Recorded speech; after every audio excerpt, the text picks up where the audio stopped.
Test 1. You will hear a number of different recordings, and you will have to answer questions on what you hear. There will be time for you to read the instructions and questions, and you will have a chance to check your work. All the recordings will be played once only. The test is in 4 sections. At the end of the test, you will be given 10 minutes to transfer your answers to an answer sheet. Now turn to Section 1. Section 1. You will hear 2 students, Peter and Mary, discussing their new eating plan. First, you have some time to look at questions 1 to 5. You will see that there is an example that has been done for you. On this occasion only, the conversation relating to this will be played first. OK, Mary. I know I'm putting on weight with all my bad eating habits. That's right. Chocolate bars, pizzas, and all washed down with litres of soft drink. And with all the sugar in soft drink, I think we can say you're definitely overindulging, don't you think? Peter consumes far too much soft drink, so soft drink has been written in the space. Now we shall begin. You should answer the questions as you listen, because you will not hear the recording a second time. Now listen carefully and answer questions 1 to 5. OK, Mary. I know I'm putting on weight with all my bad eating habits. That's right. Chocolate bars, pizzas, and all washed down with litres of soft drink. And with all the sugar in soft drink, I think we can say you're definitely overindulging, don't you think? I know. I intend to definitely stop drinking that from now on. And that's part of the sensible eating plan that we have agreed we need to formulate. One that we can both follow. That's right. Sensible and practical, allowing us to indulge in some sweet foods on occasions. On rare occasions, and we're going to cut out all the pizzas and hamburgers. Well, not totally. I thought you said pizzas could be eaten once a week. You know how I like pizzas. No, I said once every 2 months. Once a week was ice cream, not pizza. Yeah, that's because you like ice cream. I prefer pizza. Peter, if you want to lose weight, you need to be disciplined in both what you eat and what you do, which brings us to the issue of exercise. That's right. So, jogging twice a week and hiking on Saturdays, right? No, hiking is Sundays, allowing Saturdays for the light walking exercise.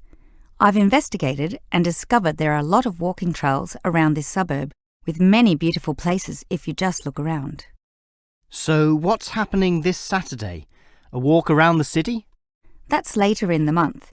This Saturday we'll visit Pine Park. Hill Park is nicer, with great views too. Yes, but we have to travel too far to reach Hill Park, so I ruled that out, and I love the smell of pines. And what about the weekday meals? Salads every night, I suppose. No, it's important to vary the meals so that the food remains interesting and fun. The only common factor is the fruit juice, but otherwise we'll have a variety of healthy fare, from salads to fish to lean meat. I'd rather have meat every night, but you're the boss. If you want to lose weight, you'll have to accept this program, okay? Okay. Before you hear the rest of the conversation, you have some time to look at questions 6 to 10.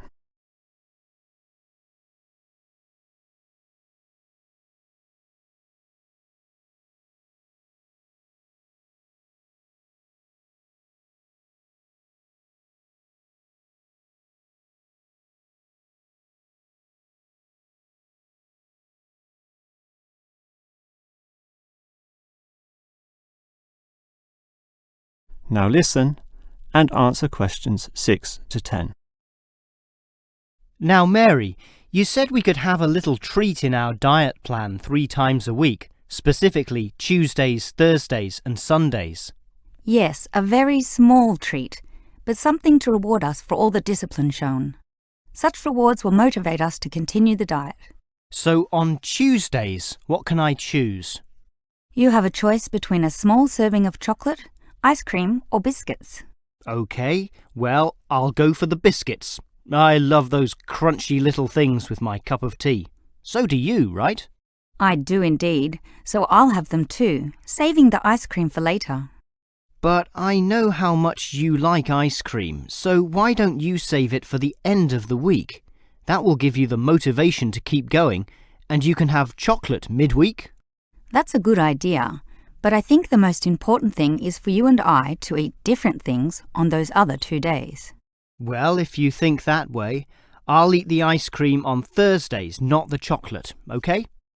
Well, if you're having that, then I can't have ice cream. In order to be different, I'll have the chocolate. So we can compare our different snacks and maybe even share a little with each other. Exactly. And the variety and fun involved will take our minds of wanting more. Eating for fun. A good idea. And then you can have the chocolate on Sunday, right? But I like biscuits. Actually, I want biscuits again to have with my cup of tea. But you have the biscuits on Monday, remember? And we can't repeat. Oh, come on. This isn't fixed in concrete. I can have them again instead of chocolate. You might like variety, but I don't. I'm a creature of habit. Well, the whole point of this was to taste different snacks. But if you want the same thing, OK. I, for one, am sticking to the original plan, with ice cream to finish the week and not another dose of chocolate. That is the end of section 1. You now have half a minute to check your answers.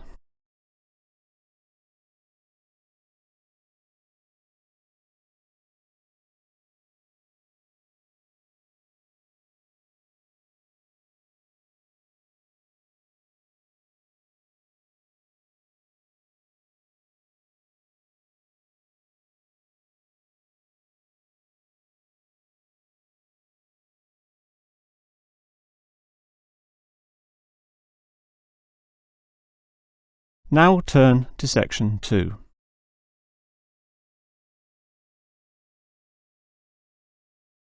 Section 2. You will hear a childcare worker telling some mothers about the advantages of her centre. First, you have some time to look at questions 11 to 16.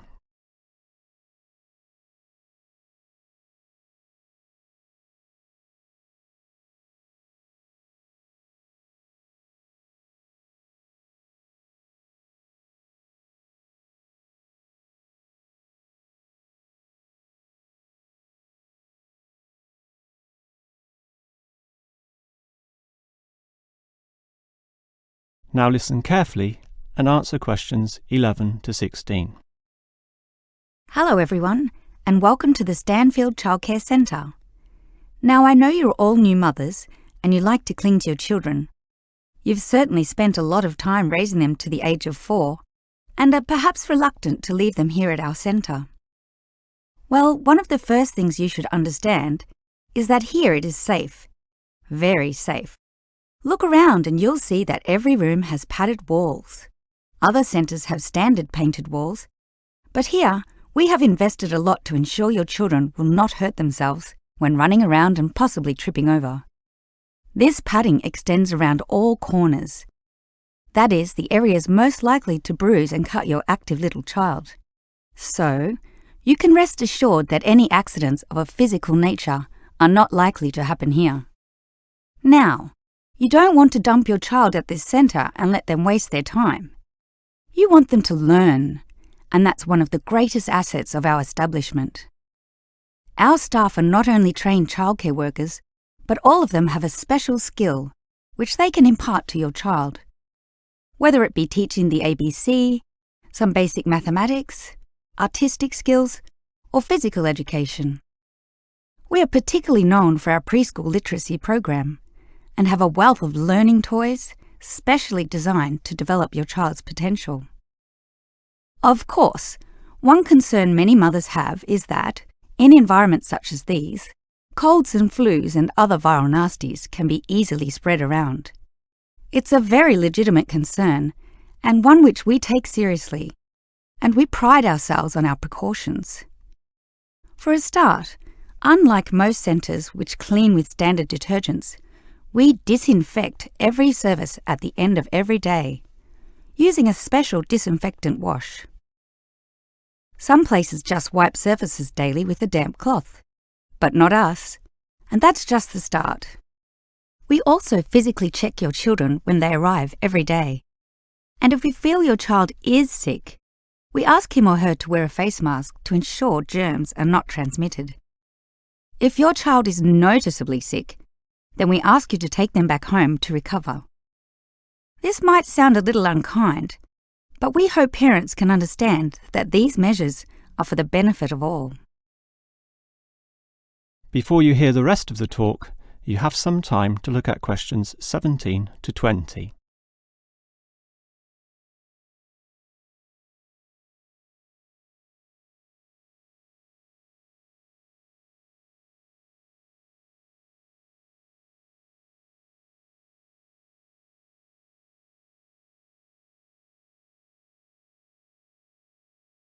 Now listen and answer questions 17 to 20. Now at Stanfield Childcare Centre, we have excellent childcare officers. And let me briefly introduce them. We have Susan, Andrea, Bella, Kathy, Lisa and Liz. They're all fully trained and come with some individual assets which make them even better. Bella, for instance, knows children very well, having worked here for 5 years, and Kathy has her own family, 2 little girls, so she can talk to you with first-hand knowledge of what it's really like to raise children. But getting back to Bella, she often relaxes here after work, spending long hours chatting to parents, as does Kathy in fact. But in terms of hours, nothing can compare to Andrea, who will sometimes spend the night here, staying in our overnight room. Why? Because this centre is very friendly and simply a great place to be. Bella, for example, used to be quite shy herself, but now is marvellous with the little kiddies, as outgoing as any of them. We let Kathy, though, deal with the particularly quiet and introverted children, since having her own family, she knows what can really bring them out. Of course, what better way to do this than with yummy homemade cakes, and Kathy often gets these from Bella, who can make some of the best in town. Yes, everyone here brings something special, which is why we're one of the best childcare centres in the business. That is the end of section 2. You now have half a minute to check your answers.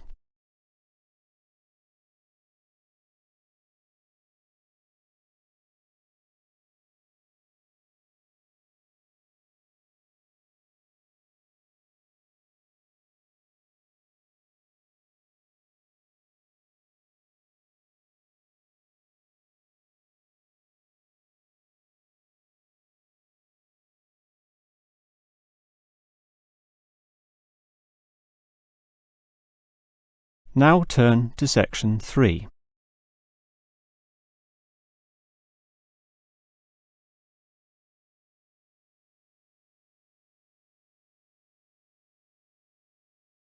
Section 3.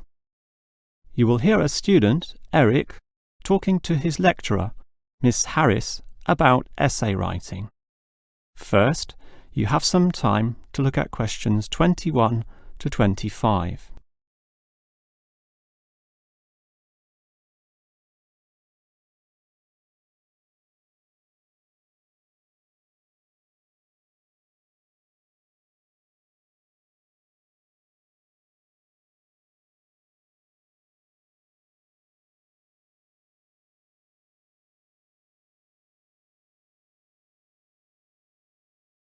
Now listen carefully and answer questions 21 to 25.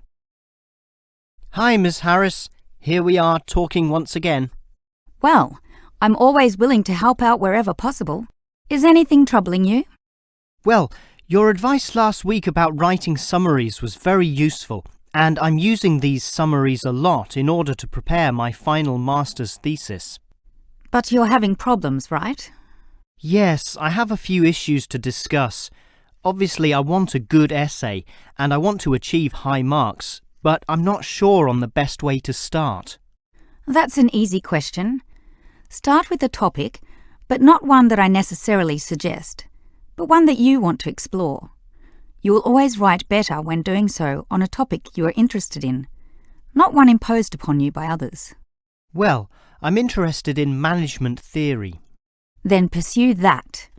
However, that alone is far too broad. Break it into various current areas of discussion and relevance. Then look more carefully at one of them. Say, management and cultural differences, or management and motivation, or other aspects, such as the role of salary, group cohesion, or leadership. I would say I'm interested in group cohesion, that is, how people interact in the workplace. Well, that's a start, but you can't then just write planlessly without defining exactly what you intend to do within the area you've chosen. You'll have to think of a thesis, and this statement could be of several types. Such as what? Oh, you could argue a point, something that you believe in, or discuss an issue, looking at its various perspectives, or critique the opinions of others, pointing out the pitfalls and flaws. The thesis statement will make that very clear because it will say, in simple terms, what you intend to achieve in your essay. I see. And then I can just begin writing, right? Wrong. Huh? If your essay is going to be clear, it needs to be logical and organised, and this means you'll need an outline. This could be written as a flowchart or spider graph, that is, a series of connected lines. But whatever shape the outline takes, there must be a sense of progress in, more or less, a straight line towards a goal. And then my essay will be good? With such progression, definitely, as long as you do achieve everything that you set out to do, as specified in the beginning, okay? Before you hear the rest of the conversation, you have some time to look at questions 26 to 30.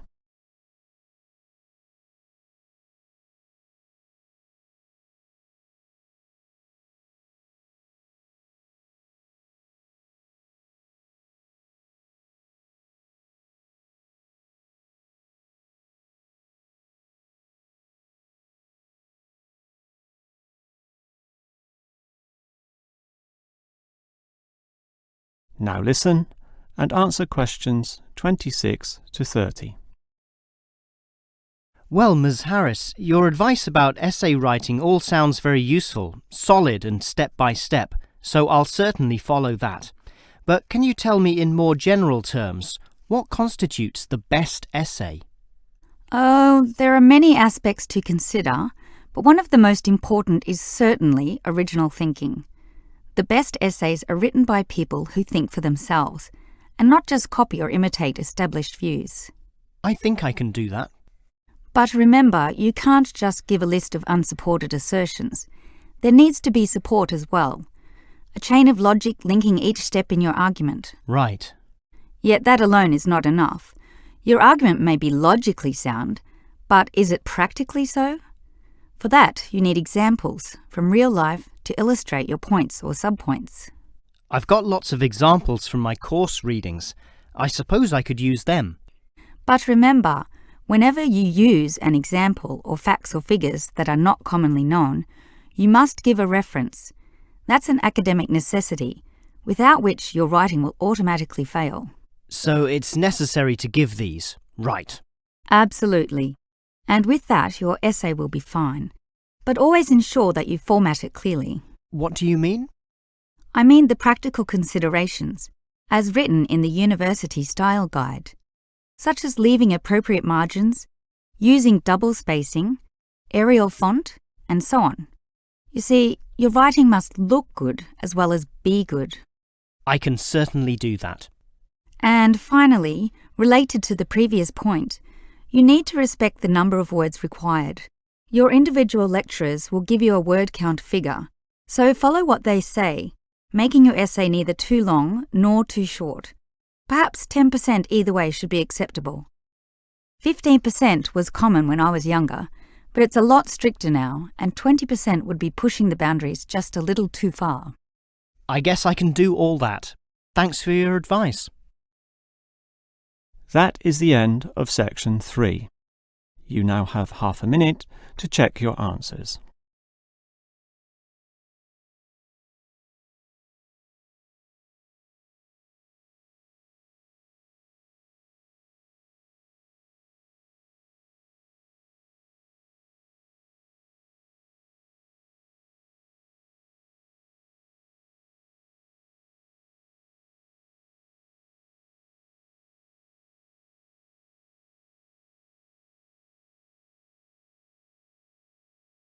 Now turn to section 4.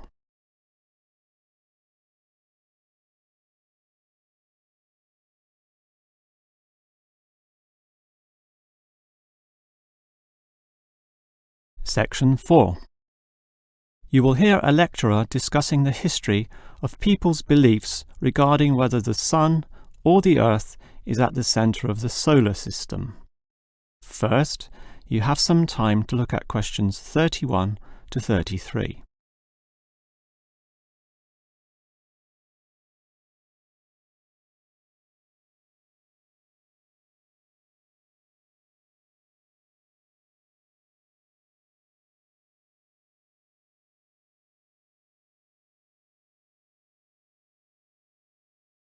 Now listen carefully and answer questions 31 to 33.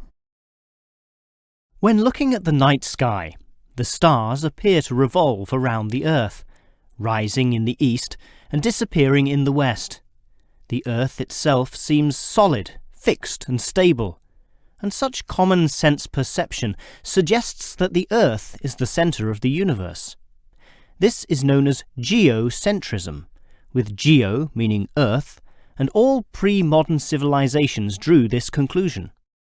We now know, of course, that the Earth revolves around the Sun, and this is called heliocentrism, with helio meaning sun.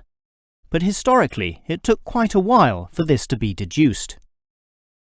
As early as the 3rd century BC, an ancient Greek astronomer, Aristarchus of Samos, proposed heliocentrism, but received little support from his peers.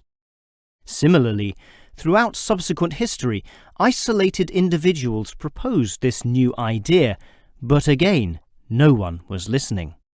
Geocentrism just seemed too logical to refute. Geocentrism also fitted the views of the established Christian Church, who could quote biblical passages such as, "The world also shall be stable, that it be not moved." Those who dared disagree were subject to accusations of heresy, often with dire punishments to follow. The trouble was, as the night sky was observed more closely, that simple revolution of the stars proved not so simple at all. In relation to the other stars, some steadily wandered in given directions, then sometimes reversed for months, and disappeared altogether. They were called planets, meaning wanderers. In addition, the position of the Sun and Moon altered slightly over the year, and comets, those mysterious glowing spots, would come and go. In order to predict the motion of the planets, and accurately serve the primary purpose of navigation for sailing ships, increasingly elaborate mathematical models were needed, a sure sign that something was not quite right. Before you hear the rest of the lecture, you have some time to look at questions 34 to 40.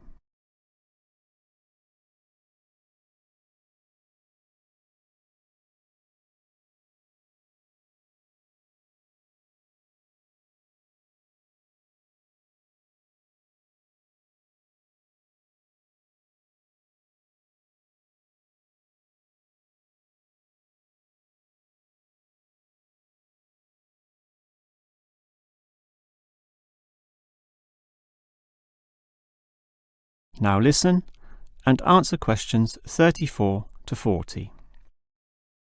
Heliocentrism, or the belief that the Sun is the centre of the solar system, still needed a mathematically sound description before it could be scientifically accepted. And it was a Polish astronomer, Nicholas Copernicus, who in 1543 first published this. This event is sometimes referred to as the Copernican Revolution. Copernicus himself certainly feared the consequences of his proof, knowing full well it might invoke the anger of the established church. Probably for this reason, he waited until the last year of his life, when he was sick and dying, to release his findings. In addition, the preface of the book, written by a respected member of the church, stated that the model was not necessarily correct. As a result of this, there was no revolution whatsoever. In fact, the book received scant attention in the subsequent decades, apart from a few irate clergymen who angrily dismissed the whole scheme as irrelevant. Yet the following generations of astronomers did not always fare so well. The Italian scientist Galileo got into trouble, as did a fellow Italian with the surname Bruno, Giordano Bruno, who was burnt at the stake. Yet ultimately nothing could slow the spread of heliocentrism across Europe. It formed the basis of Isaac Newton's great work on the motion of the planets, a work which implied that even the sun, around which the Earth circled, was itself in motion around a common centre of gravity.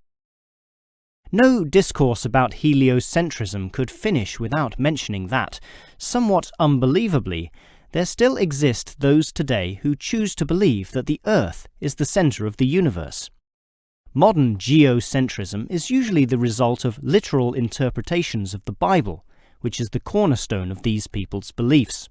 They, therefore, also believe in creationism, that is, that a God created everything, and while we may smile at this, it is sobering to consider that surveys have revealed that up to 10% of British people, 12% of Europeans, 20% of the USA, and 25% of the Middle East still hold the belief that the sun revolves around the Earth. One can only wonder what Copernicus would have thought of this. That is the end of section 4. You now have half a minute to check your answers.